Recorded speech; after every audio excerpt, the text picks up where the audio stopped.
In this video lecture, now we will go through the shapes of carbon compounds, right? And by now we know that carbon compounds are organic compounds, right? Just some important points from previous lecture. We have learnt in previous lecture that organic compounds have complex structures and shapes, right? And second thing that we have learned is that all organic compounds have covalent bonding, right? Whereas for the first point, inorganic compounds have simple structures in comparison to the complex structures of organic compounds, and inorganic molecules have electrovalent bonding, right? Now, to understand the shapes of carbon compounds, right? Carbon compounds, what are carbon compounds? Carbon compounds, here we are discussing we are not talking about carbon monoxide, right? Or carbon dioxide or carbides, right? Because they are inorganic compounds. Their properties are different from organic compounds, right? What we are talking of? We are talking of organic compounds, which are hydrocarbons, right? Compounds made up of carbon and hydrogen. Here you can see that there is no hydrogen, right? And as predicted by Lavoisier, he said that all organic compounds essentially contain carbon and hydrogen, right? So here we are talking about only hydrocarbons, right, which are organic molecules. In order to understand the shape, right, of any compound, any molecule, right, the basic thing that you should understand is its bonding, right? In order to understand the molecular structure or the shape of a compound, you should know how bonding is taking place between the atoms forming the molecule, right? So in order to predict the shape, right, you should know how bonding is taking place,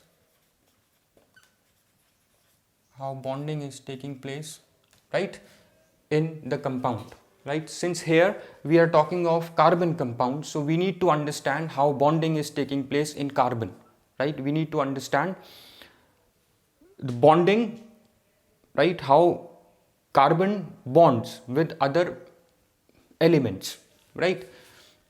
And how bonding is taking place. Specifically, we would be looking into carbon because hydrogen is simple element. It doesn't have any complexity in its bonding. It has only, we know, hydrogen electronic configuration 1s1, so it just undergoes overlap based on the chemical bonding, right? It will undergo orbital overlap with other s or p orbitals, right?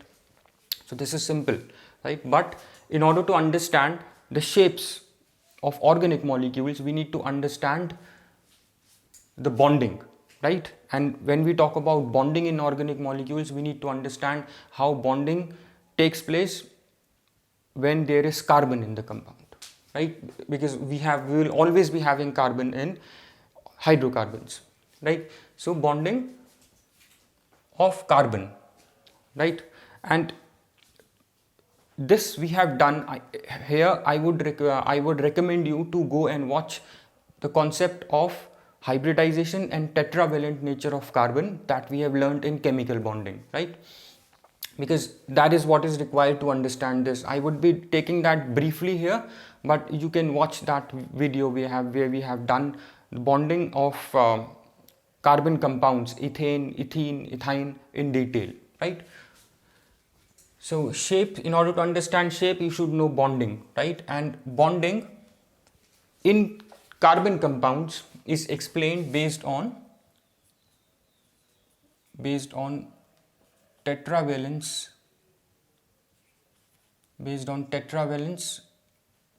of carbon and hybridization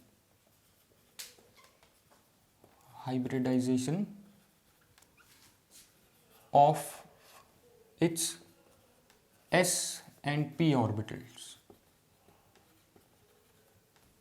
right? We need to understand, in order to understand bonding, we need to understand the tetravalence nature of carbon, and hybridization, right, that takes place when you have carbon in the compound, right, in the hydrocarbons, right. So two things you should know: tetravalence of carbon and hybridization of s and p orbitals that is taking place, right. I'll just briefly explain you about this.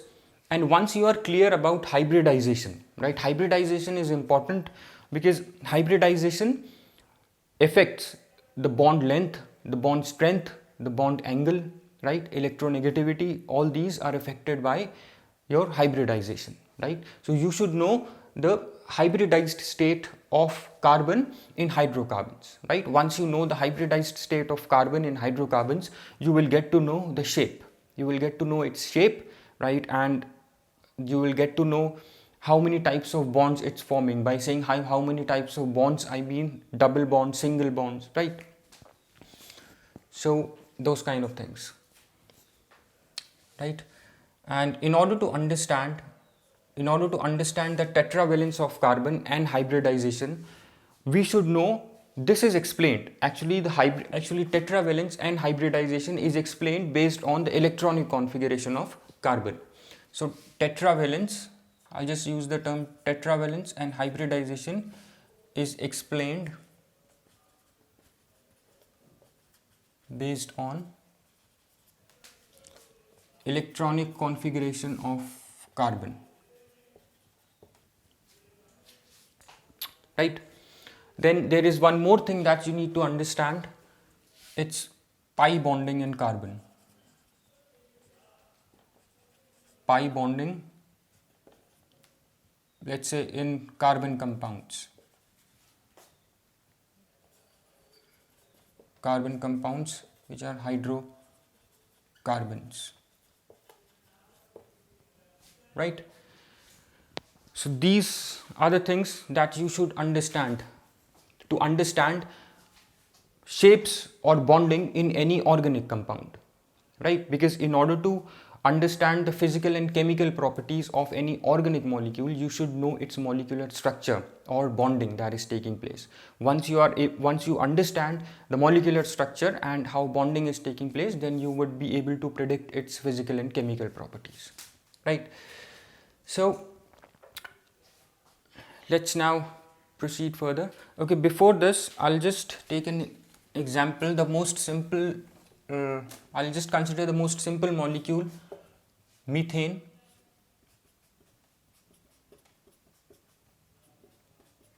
Right?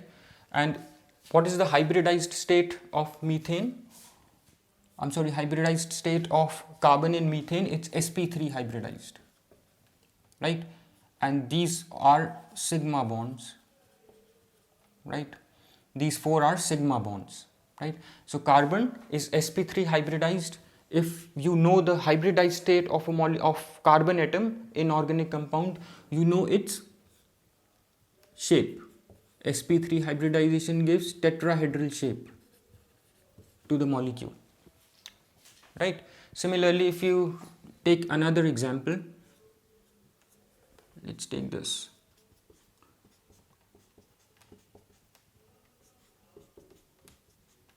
Here, both these carbon are sp2 hybridized, right? So here you can see there is a double bond, right? We have a pi bond here. One is a sigma bond. This is made up of a sigma plus a pi bond. Carbon is sp2 hybridized. So when carbon is sp2 hybridized, the shape that it gives to the molecule is trigonal planar. Shape is trigonal planar. Right? Let's talk about the other also. We have done all these three compounds in detail, hybridization of these three compounds in detail in chemical bonding. This is your acetylene, this is your ethene, this is your methane. Right? Here carbon is sp hybridized. Right? And sp hybridization give linear shape to the molecule. So acetylene is linear in shape, right? And if you talk about sigma, it has one sigma bond and two pi bonds. So as the hybridization of carbon is changing, right, you will notice that the properties of this molecule is changing, right? So if you just look at, let's look at this, some of the properties. Let's look at the carbon-carbon bond length.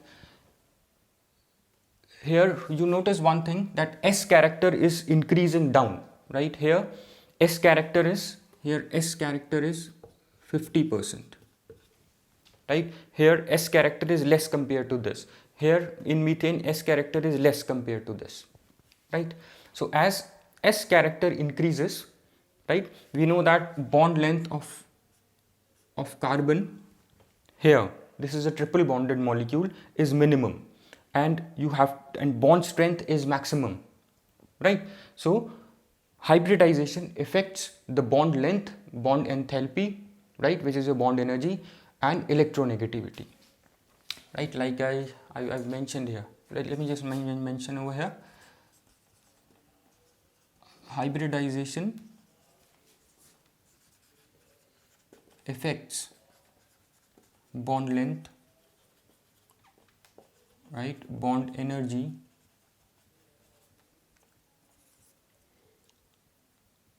it affects bond length, bond energy, and electronegativity. And how electronegativity affects structure of molecule? Electronegativity is inversely proportional to bond angle, right? So if you look into the molecules, some common molecules, ammonia, right, and NF3, bond angle varies in both these molecules, right? Because here this is less electronegative, fluorine is more electronegative, right? So this affects the bond angle, hence the geometry of the molecule, right? So hybridization affect bond length, bond energy, and electronegativity, right? Let's quickly look at it. If you look into the first molecule, which is your methane molecule, just let's look into the bond length. Carbon-carbon single bond is 154 pm.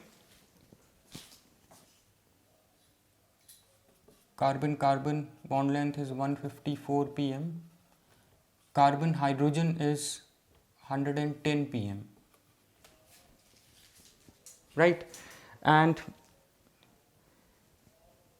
the bond energy, if you just the single bond dissociation energy is 348.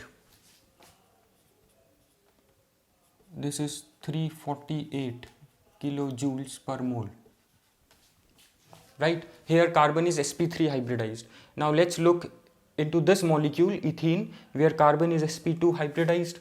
Let's look into the bond length, right? Carbon-carbon bond length, it's 134 pm, right? And carbon-hydrogen bond length is 109 pm, right? And you will notice that bond energy of this doubly bonded carbon atom will increase. It will increase to 614 kilojoules. 614 kilojoules per mole. Right, now let's come to this acetylene molecule where carbon is sp hybridized. Bond length will further reduce to 100 and it will reduce to 120.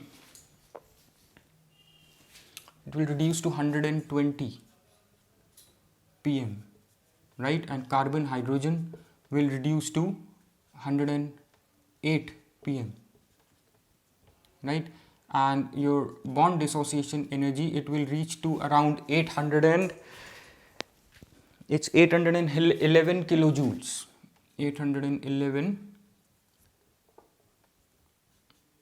kilojoules per mole, right?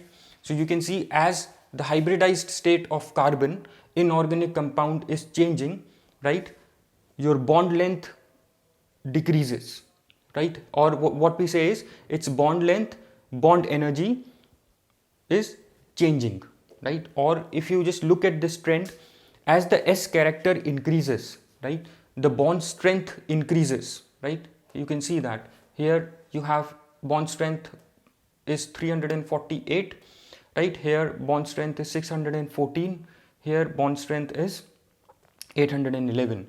So as S character is increasing, the bond strength increases, right? And if you look at the bond length 154, 134, 120. Similarly, carbon hydrogen bond length is also decreasing as the S character increases, right? So we deduce that as the S character increases, right, in hybridized carbon, its bond length decreases and bond energy increases, right? And what about electronegativity? Electronegativity also increases, right? Why? Because more is the S character. We know that S orbital is close to the nucleus, right, where it is more tightly bonded to the nucleus, right? So when S orbital is more tightly bonded to the nucleus, or when if we say, when as we say that S orbital is close to the nucleus, that means it is more tightly bonded to the nucleus, right, which will make the bond, which will also make the bond strength to be, it will increase the bond strength and will decrease the bond length, right? This concept of S orbital also explains the bond strength and bond length, right? So we can write it over here that as S character increases, the bond strength increases and bond length decreases, right? So bond length decreases and electronegativity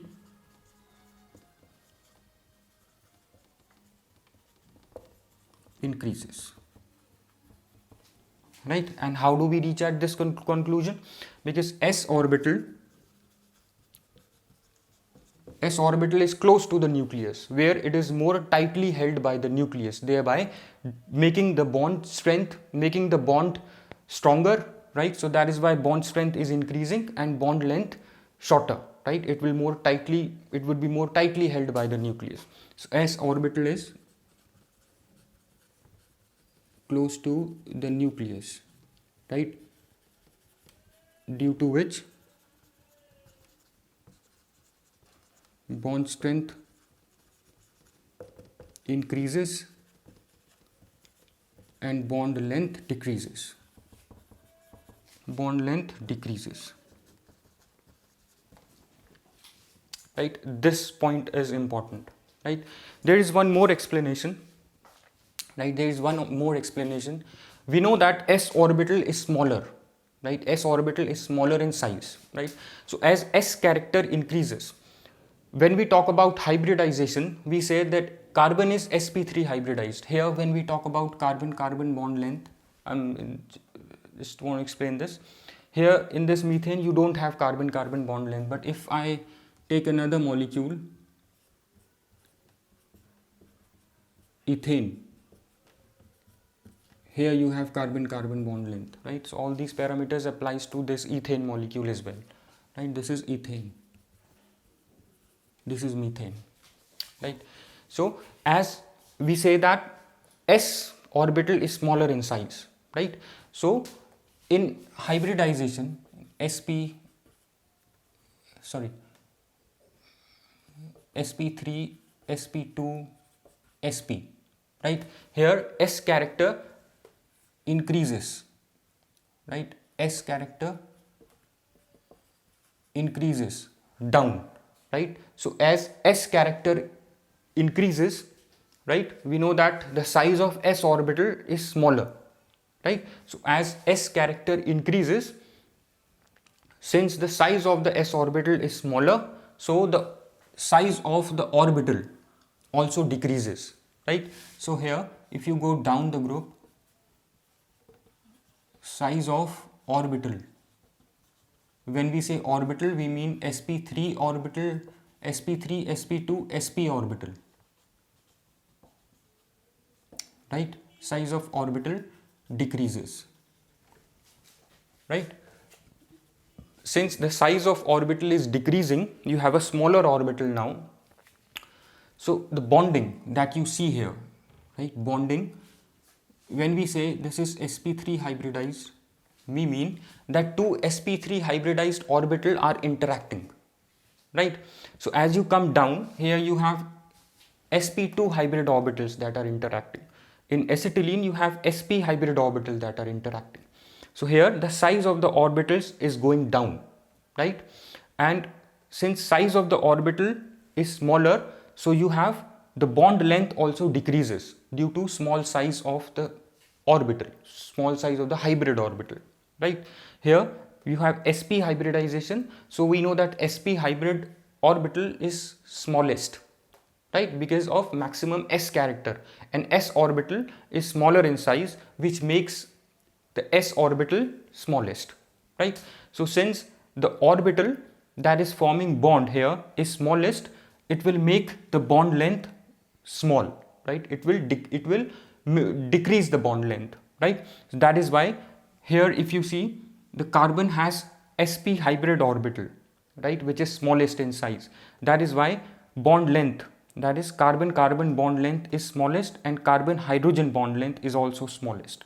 If you notice, in all the three, carbon hydrogen bond length is also decreasing. Why? Because here the carbon hydrogen bond, this carbon hydrogen bond is between, it's like this. How do we draw hybrid orbital? Like this. This is a bigger lobe, this is smaller lobe, right? So this is how the bonding take place, this bonding between carbon and hydrogen, right? So here in acetylene case, the size of this sp orbital is smallest, right? And this is your 1s hydrogen orbital, right? So this bond, CH bond, in all these in this acetylene molecule, if we talk specifically, is formed due to sp and s overlap, right? And the size of sp orbital is smallest in acetylene, so the bond length CH is also smallest, right?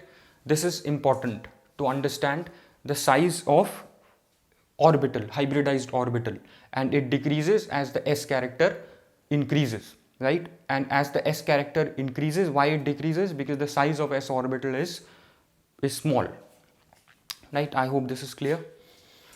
This is important. Now let's understand the pi bonding in carbon, right? If you look at these molecules, right, there is one more explanation of the shortening of bond, right, in these compounds.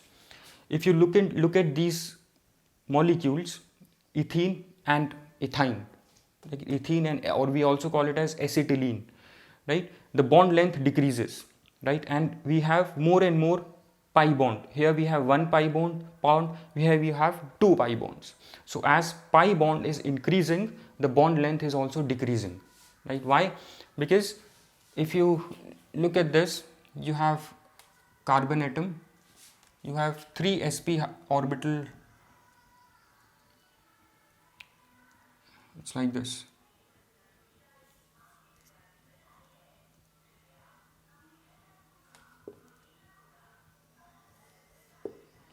Two.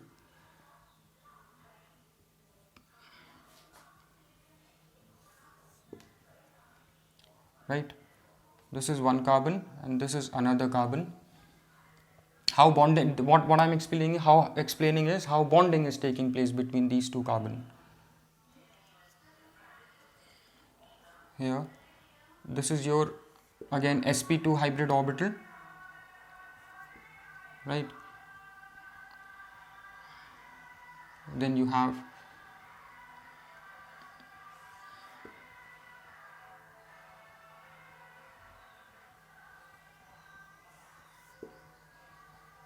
right, and you have one unhybridized p orbital like this on both the carbon atoms. This is explained based on electronic configuration. You can look at my previous lecture where we have explained all this. You might be seeing the link to that video, right? It will take you to that video. So here, one sigma bond is formed by overlapping of these sp2 hybrid orbitals, right? And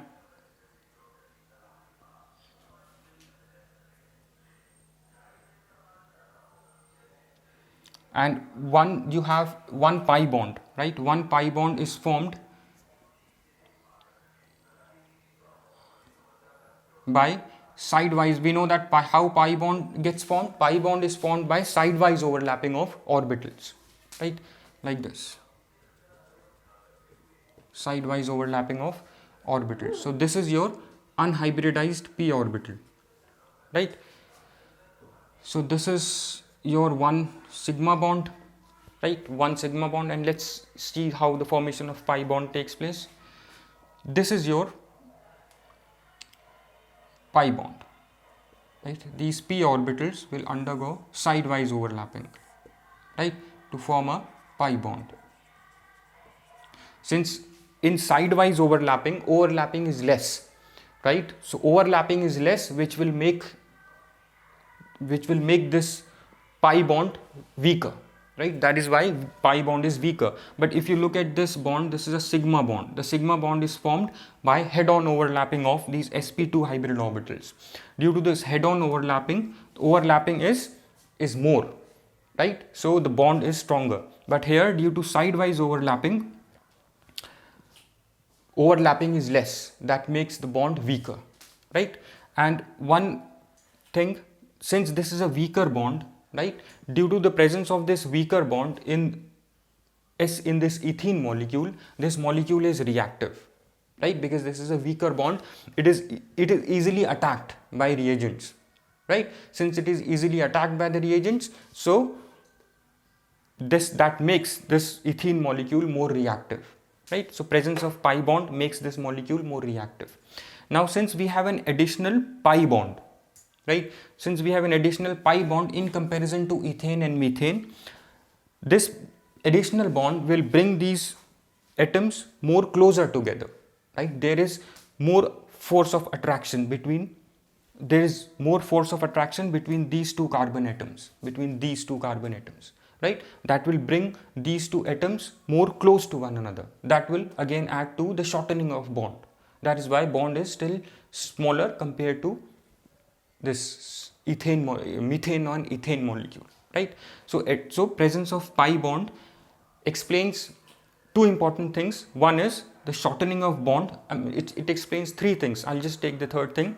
It explains the shortening of bond, how the molecules that have pi bond, additional pi bond, will be closer to one another, right? Because this bond will bring the atoms close to one another, right? Second thing is, since this is formed by sidewise overlapping of unhybridized p orbitals, these are unhybridized p orbitals, right? Since this is formed by sidewise overlapping of unhybridized p orbitals, so overlapping is less, due to which bond is weaker. Since bond is weaker, it will make ethene molecule, due to the presence of this weaker bond, more reactive, which would easily be attacked by the reagents, right? So what we say is, you have, if you draw it like this, you have the sidewise overlapping, right? So you have electron density, right, above and below the plane of the ring, right? Electron density, we draw it like this. Okay, you can draw it like this. You have electron density above, electron density below, right? Due to these available electrons, this molecule is more reactive, right? These easily available electrons will make this molecule more reactive, right? So this explains how the presence of pi bond makes this molecule more reactive, right? So I hope this is clear, right? And I would recommend to watch the video where I've explained the tetravalence and hybridization of carbon atom, right, which is explained based on the electronic configuration. I hope this is clear. Thanks.